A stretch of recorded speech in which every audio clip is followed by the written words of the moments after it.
The following is a blog post from the Tumblr posting of Worst Milk. I will provide a link in the description to her blog post, so please support her and all of her endeavors. Regarding Bleach ending. I just came back from my best friend's sister's wedding, and I've been dancing traditional Cretan dances for the last 3 hours straight on high heels. Fasten your seatbelts because things are about to get real. First of all, my condolences to everyone who has been following Bleach for years, only to get served this trashy epilogue at the end.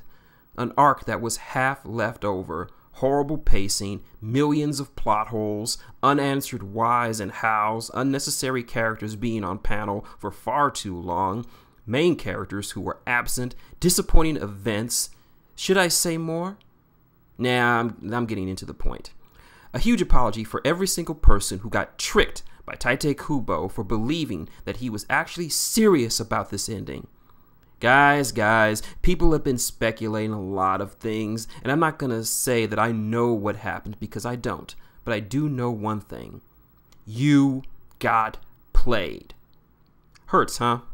You got paid whether you liked the ending, whether you didn't like the ending, whether you were expecting it for a conclusion / a closure, whether something not included in this list. I will say it once again in case you didn't get all of it in the beginning. This is going to hurt you. Leave while you can if you are lighthearted.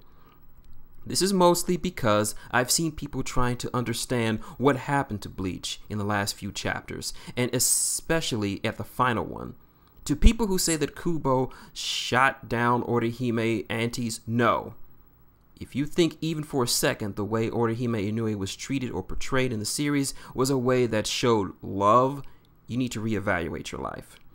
If anything, I would say that he held some unexplainable grudge against her.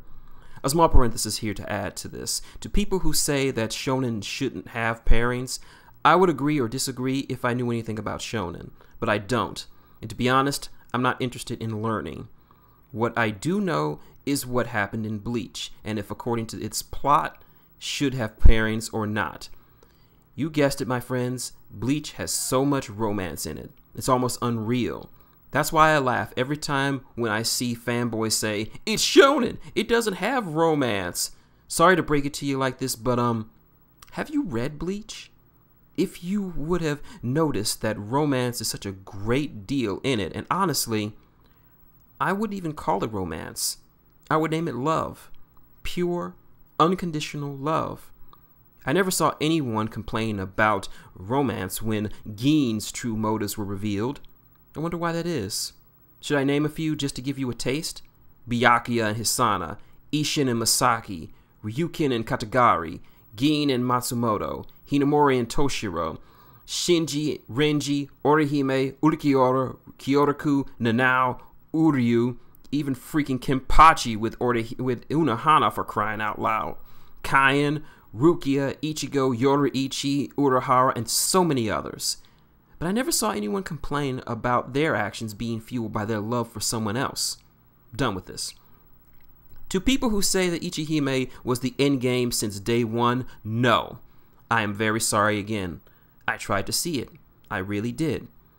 Kubo's eyes were never set on Ichihime. He didn't even try when they got married. Kubo. What? Do your job right. If you're going to tell me that suddenly Ichigo woke up one day and fell in love with Orihime, please at least do it right. But you can easily spot the exact time he decided to change the end pairing. 6 or 7 chapters ago? But the thing with Kubo was that even though he decided against Ichiruki, he never wrote Ichihime. He decided in order to make it somehow believable, he would deconstruct Ichiruki instead of constructing Ichihime. Also, to those who say that the lack of Ichiruki interaction during the whole arc is hinted at it, no. What do you mean, Aunt Electra? Well, listen to this. I don't recall which chapter it was, 5 or 6 chapters ago maybe. That time Ichigo appeared in front of Yaruich, so overflowing with confidence that he could beat him, he quoted Rukia. I'm sure you guys remember it. Rukia telling Ichigo that despair can't stop him, and that Ichigo saying the exact same thing to Yaich. It's a nice touch. Or was it? What happened after Ichigo so evidently confidently quoted Rukia? He got defeated. Not only defeated, devastated, dragged, humiliated. Deconstruction point number 1. Were Rukia's words failing? Check. A sea full of despair and an Ichigo lying on the floor completely given up. Later, Rukia appears. We've seen this happen before, right? Rukia kicking Ichigo back into shape, right? Did it happen this time? No. Instead, we got Rukia skipping Ichigo entirely and tending to Orihime. She didn't even check on him. And when Renji, voice of reason that he is, tries to get Ichigo back on his 2 feet, which was Rukia's job, we got the heartbreaking reaction from her. It's not time for that. Deconstruction point number 2. Rukia not tending to Ichigo. Check. Oh, then, a little ass pull here and there, and ta-da! Tsukishima stabbing Ichigo just like Rukia did, suddenly getting him out of his despair. Deconstruction point number 3. Someone else doing Rukia's job. Check. Chapters later, we see that execution site had been restored. The execution instruments that had remained broken ever since Ichigo rescued Rukia. Fixed. Shining and ready to execute again. Damn symbolic. Deconstruction point number 4. Erasing their impact. Check. I hope you got a main idea of what I'm meaning. These things happened in less than 8 chapters. Don't make a fool out of yourselves believing it was all planned all along. Jokes aside, that wasn't Bleach. Stories are events with a coherent continuity, and this chapter, in comparison to the rest of the story, had no absolute coherence. I'm sure you're going to say that I'm salty or bitter or I'm making things up, or that Kubo had a change of heart suddenly.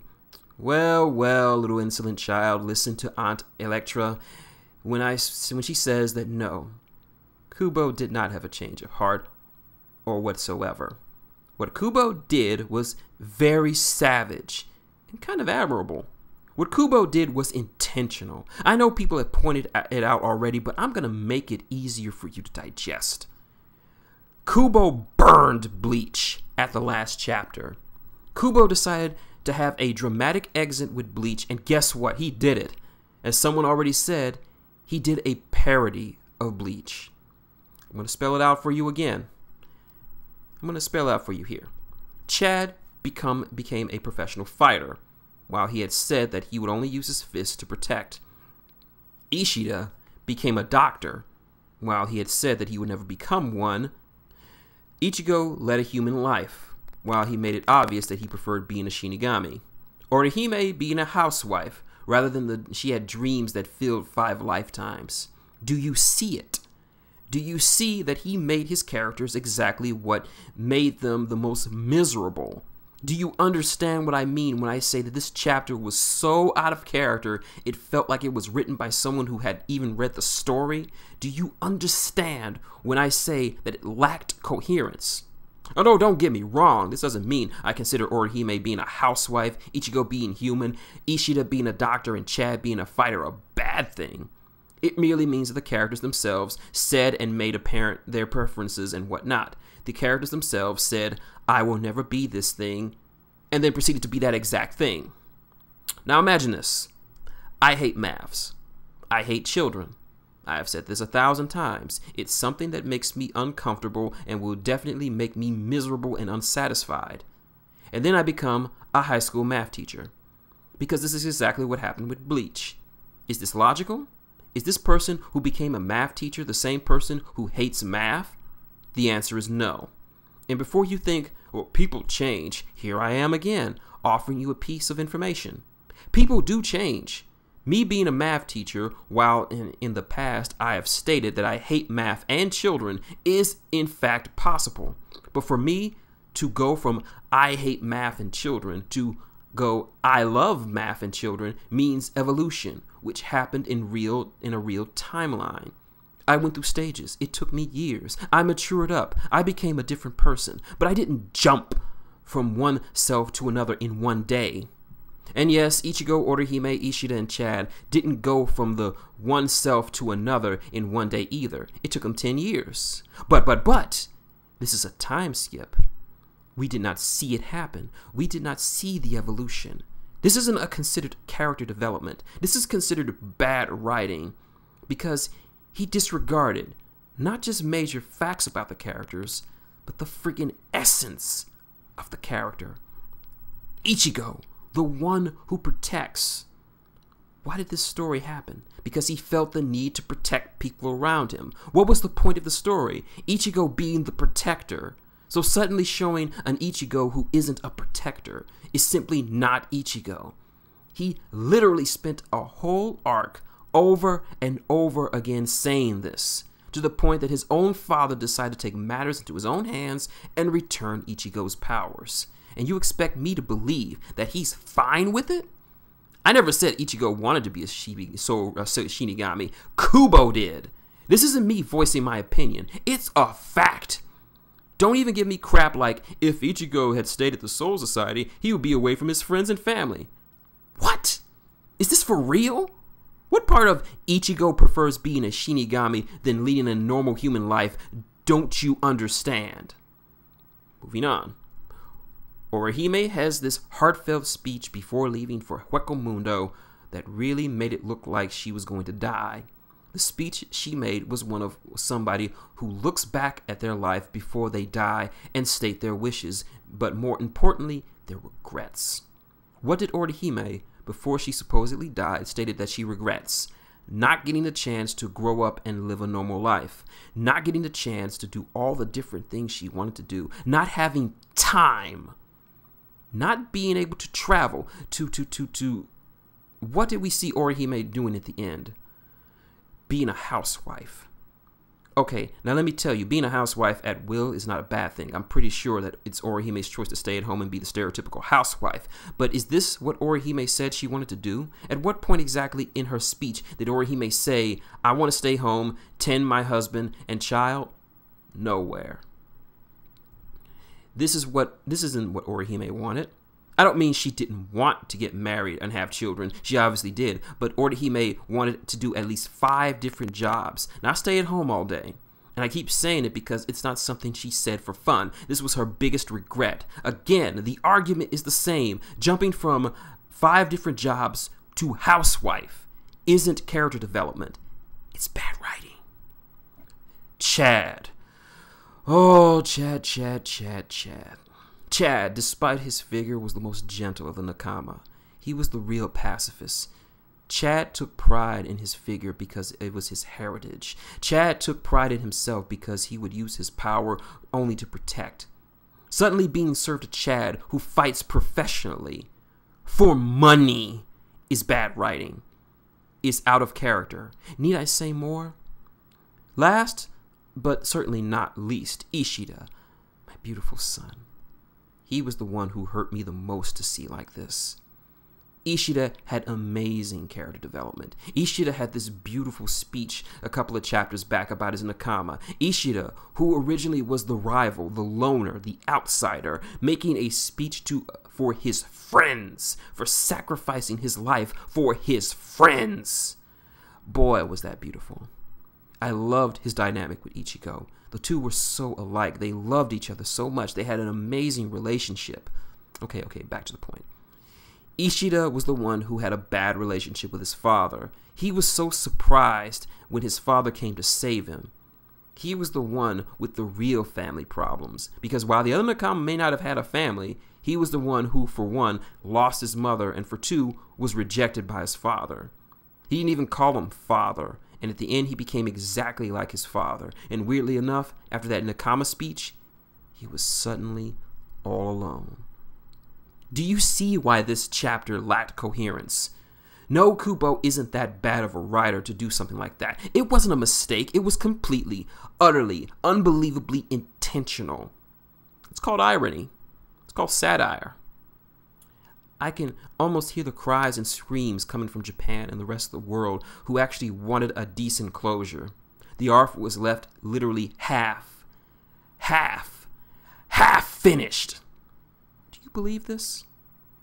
After all this time, all we get is a half arc? Nothing was answered. What irritates me the most is that we don't know what to assume for the characters we don't see. Are they dead? Are they all alive? We simply don't know. I can't wrap my mind around the possibility of Urahara being dead. Kisuke Urahara? Dead? Kisuke Urahara, dead. Neither Yoriichi. But what about Isshin? He can't be dead. Where is he? Or the Zero Squad? Or Grimmjow? Or Neliel? Or Yoshiro? Ugh! Are they all dead? The plot holes expand for kilometers. It's unbelievable. And I'm not going to write them all down because there's just too many. I need answers, Kubo. I ain't playing games. But anyway, I'm too old to care about Kubo's fuck-ups, and I need some sleep. Anyway, sorry to those who, unlike me, have a heart that aches upon such things. Auntie Electra bids you a farewell with this. Laugh and harvest. Yes, that was a Bleach reference.